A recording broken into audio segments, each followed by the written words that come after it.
and scientists stabilized shortening. Ready-mixed bread, cake, and rolls became a reality. Bow down before you. Why do you cut me down?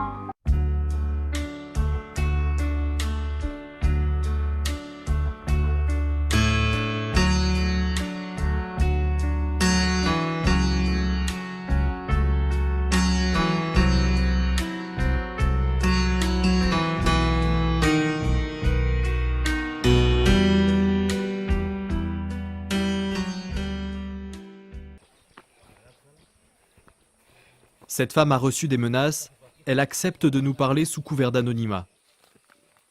Elle a perdu 2 de ses enfants après les fumigations. Lo que llega dijo, mami, la nena está vomitando. Le digo, ¿por qué? Y cogí, le di seno y cogió y vomitó sangre. Lo que vomitó sangre, pegó fiebre, ahí mismo asiento y avancé a llevar al lago, pero llegando y entrando al hospital, se murió la nena. 1 an après Edith, c'est Tylee, née mal formée, qui meurt à l'âge de 3 mois. 12 ans après le drame, les images sont précises. Yo le digo, en año 2000 fue que comenzaron a fumigar y nosotros no supimos de los aviones que eran que volaban para arriba y nosotros con gusto mirando y era más alegre que tenía muchachito yo pequeño, pues era mami ve ese avión, nosotros no sabía, pues después dijeron que eran fumigaciones.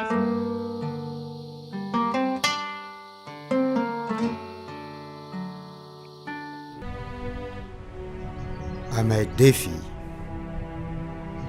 vous êtes encore trop jeunes pour comprendre, mais je vous dois une explication. Ça fait 10 ans que je me bats pour la conservation de nos forêts. Le parc national Massoir a été classé patrimoine mondial de l'UNESCO en 2007. Pourtant, il est continué d'être pillé de ses ressources. Cet arbre magnifique, le bois de rose, a presque disparu. C'est moi qui est responsable de la transmission d'informations, de l'exploitation illicite au gouvernement. Mais au lieu de poursuivre les trafiquants, les responsables de ces pays poursuivent les protecteurs de l'environnement. J'ai reçu des menaces de mort. J'ai passé 10 mois en prison alors que je n'avais rien fait. C'était un moyen pour me faire taire. Mais c'est pour vous que je me bats. Mes chères filles, je ne m'avouerai pas vaincu. C'est votre avenir qui en dépend. Je pense à vous, Indeuchal. Papa.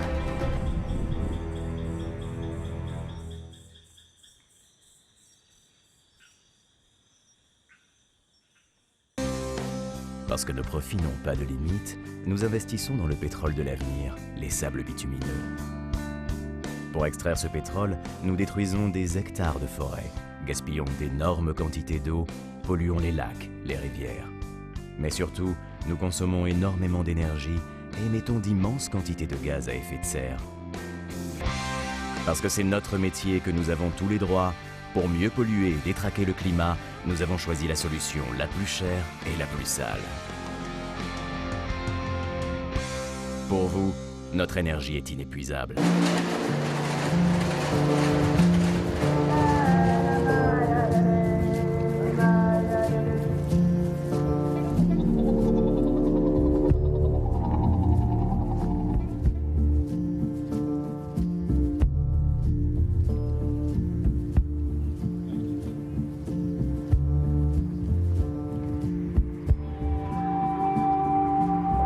Ce qui était considéré au départ comme une qualité de la matière plastique, le fait qu'elle soit presque impérissable, se révèle être une malédiction. Un simple orage a suffi à disperser sur la côte de San Francisco cette mer de déchets plastiques.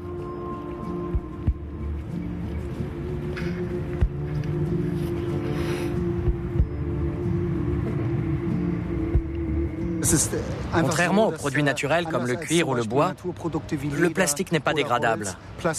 Il se désintègre dans l'eau en particules toujours plus petites, mais ces petites particules ne se décomposent pas par processus bactériologiques ou biologiques comme le bois ou le cuir. Elles demeurent à jamais dans l'eau et se contentent de se désintégrer en particules de plus en plus petites. Arrive un moment où elles sont si petites que les animaux les avalent sans s'en rendre compte.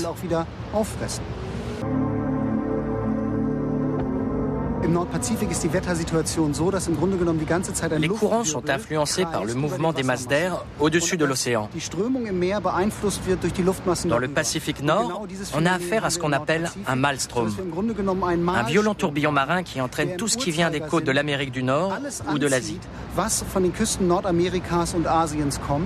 Les scientifiques ont remarqué que les produits en plastique, en provenance de ces deux côtes, peuvent rester jusqu'à 16 ans dans un maelstrom, avant d'être expulsés sous forme de particules plastiques et d'atterrir sur les plages de Hawaï, par exemple. On suppose que pendant les mois d'été, ce maelstrom a atteint la taille de l'Europe centrale.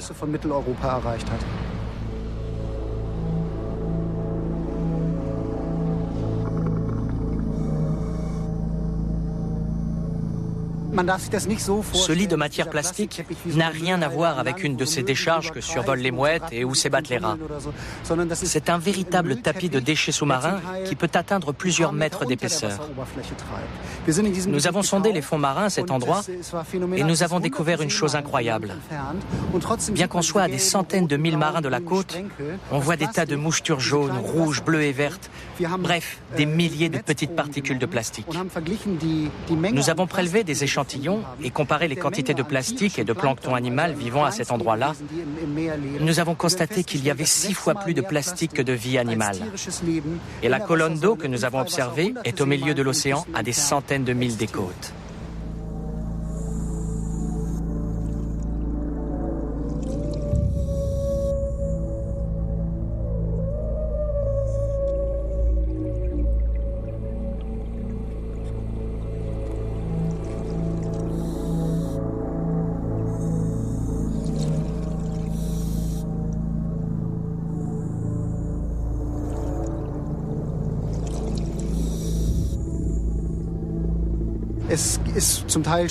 L'océan est tout simplement utilisé comme une décharge.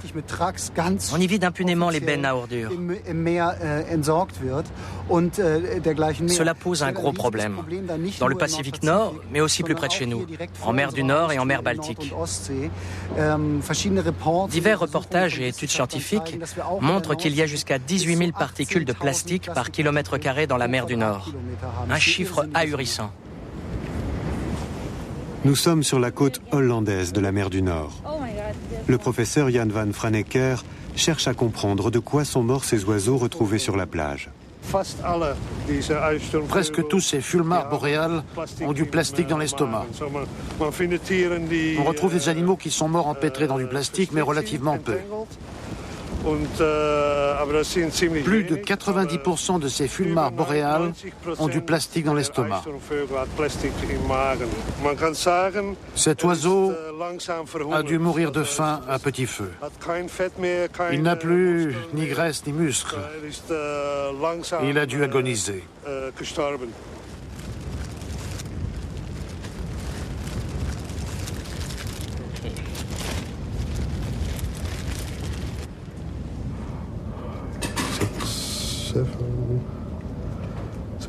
L'océanographe Jan van Franeker, qui travaille pour l'Institut hollandais IMARES, s'apprête à pratiquer une autopsie sur le fulmar boréal retrouvé sur la plage.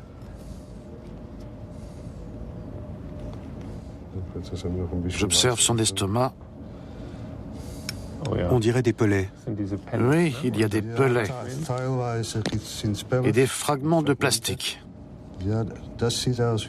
Ça ressemble à un pelet. Et ça, c'est un fragment de plastique dur. Encore un pelet? Encore un pelet. Et encore un morceau de plastique industriel. Encore un. Ça, je ne sais pas trop ce que c'est. Un bout de plastique jaune. Et encore... Peut-être que... Non, je ne sais pas ce que c'est ça.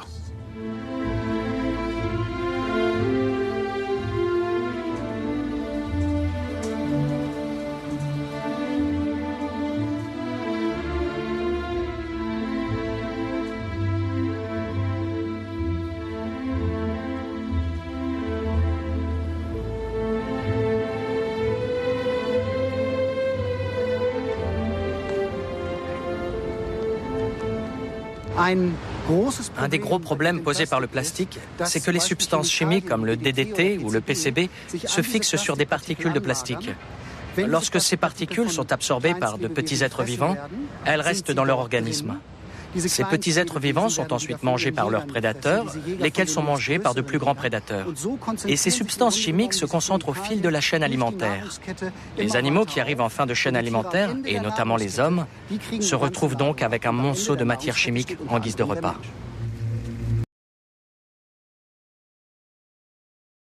Je m'appelle Ousoulio Apollinaire, je suis géographe naturaliste et je viens du Bénin, en Afrique de l'Ouest. My name is Su Xing from Taiwan. I am Papua indigenous people. Je m'appelle Ito Waya, je viens de Kanaki, Nouvelle-Calédonie, je suis du peuple Kanak. My name is Magdalene Kaitei. I come from Kenya. I represent the Maasai community. That's where I grew up.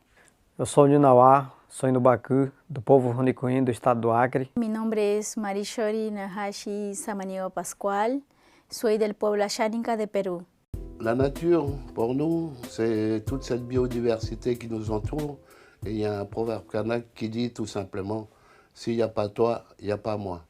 For me, nature is very special to me and to my community. We have a direct relationship with nature because our livelihoods entirely depend on nature. We are pastoral communities. I grew up in my village. It's in the central Taiwan with high mountain, with river, with lowland, with animals. On vit de l'agriculture, de la chasse et de cueillette. Et en même temps, on est proche de la capitale Porto Novo, mais en même temps, on est resté parmi le monde paysan. Os povos indígenas e a natureza não são parte diferente. Nós somos a natureza e a natureza é nós. Não existe uma separação. Nosotros creemos que la naturaleza tiene conexión entre el hombre y la naturaleza y asimismo nosotros tenemos una religión, una cosmovisión muy rica como pueblo ashaninka. Notre menace, c'est le réchauffement climatique, car nous sommes petits par nos îles et grands par notre océan Pacifique. Et nous serons les premières victimes de ce réchauffement climatique. Currently, at the moment, the Maasai livelihood is entirely threatened because of climate change. We need everybody to be solidarity, to work together to save our earth and Mother Nature. That's why I fly so far from Taiwan to come to Paris. Il y a une minorité qui prend en otage le patrimoine de toute l'humanité et on souffre. Nous sommes les premiers à goûter aux effets pervers des changements climatiques. Et si rien n'est fait dans 10, 15, 20 ans aujourd'hui, ça serait encore pire pour sauver la planète Terre parce qu'elle peut vivre heureusement sans nous, mais nous ne pouvons pas vivre sans elle.